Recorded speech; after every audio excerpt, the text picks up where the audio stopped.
म्हणून वारंवार समजा या सरकारच्या डोक्यामध्ये जो किडा राजकारणाचा घुसलेला आहे, प्रत्येक गोष्टी राजकीय दृष्टिकोनातून बघतात असतील तर हे सरकार महाराष्ट्रासाठी भूषणावं नाही. नाना, बदलापूर असेल किंवा मालवणच्या दोन्ही घटना भावनिक आहेत, त्या राजकारण करण्याच्या नाही आहे, पण त्याच्यामुळे राज्यात एक अनरेस्ट तयार झालाय आणि त्याचा फटका सरकारला बसू शकतो असं तुम्हाला वाटतं का? सरकारचं पाप आहे.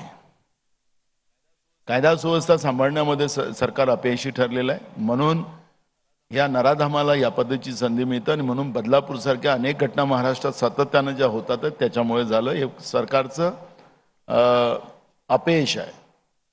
पण मालवणची घटना ही सरकारच्या भ्रष्टाचाराचं आणि कमिशनखोरीचं उदाहरण देणारी घटना आहे. छत्रपती शिवाजी महाराजांची प्रतिमा लोकसभेच्या निवडणुकीच्या पहिले तिथं घाईगर्दीने लावणं, एखादा नवशिकाऊ मूर्तिकाराला ते काम देणं, तो आपल्या संबंधातला असला पाहिजे. 236 कोटी रुपये त्याच्यावर त्या सगळ्या याच्यावर खर्च करणं. गडकरी तर फार ते पुलकरीच म्हणतो आपण, त्यांचं नाव बदलवलं. ते परवा म्हणत होते त्यांचे पुलं पडतात आता अलीकडे. आता ते मोदींचे हात लावल्यानं पडतात की कशाने पडतात ते मला कळत नाही. पण इव्हन वाराणसीमध्ये पूल मागच्या वेळेस पडलेला होता, आताही कुठे कुठे पूल पडत राहतात. ते परवा म्हणत होतं की ते स्टीलचा झाला असता तर पडला नसता. तर त्या इस्टिमेटमध्ये स्टीलच होतं, याने लोखंड वापरलं. मग हे सरकार आंधळं आहे, बहिरं आहे का, झोपी गेलं आहे का, पण कमिशन खाणार आहे, भ्रष्टाचार आहे, तुम्ही काही करा. 2-2.5 कोटी रुपयाच्या वरचा खर्च नाही आहे, पण 236 कोटी रुपये यांनी खर्च केलेत. तर याच्यामुळे भ्रष्टाचाराचा वास येतो आहे. त्याला राजकारणाचा विषय नाही आहे. पण छत्रपती शिवाजी महाराज हे आमच्या राज्याचं दैवत नव्हे तर जगाचं दैवत आहे. त्याला मानणारे मोठा वर्ग आहे.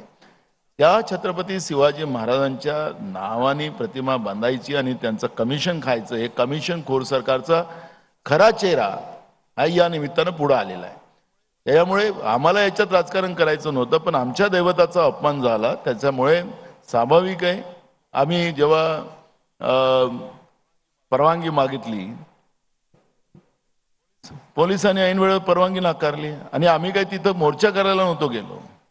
आम्ही तिथून गेटवे ऑफ इंडियाच्या छत्रपती शिवाजी महाराजांच्या स्मारकाला नतमस्तक व्हायला गेलो आणि ह्या सरकारला सद्बुद्धी द्या आणि महाराज, हा महाराष्ट्र तुमचा महाराष्ट्र आहे आणि अशा कमिशनखोरांना जागा दाखवा, एवढंच म्हणायला आम्ही गेलो. त्या दिवशी पोलीस प्रशासन सांगितलं की यांना परवानगी द्यायची नाही. म्हणजे मुंबईच्या रस्त्यावर 2 पावलंही चालायची आता परवानगी राहिली नाही. आम्ही तिथं जाऊन काही गोंधळ घालत नव्हतो, शांततेनं काढलेलं आम्ही.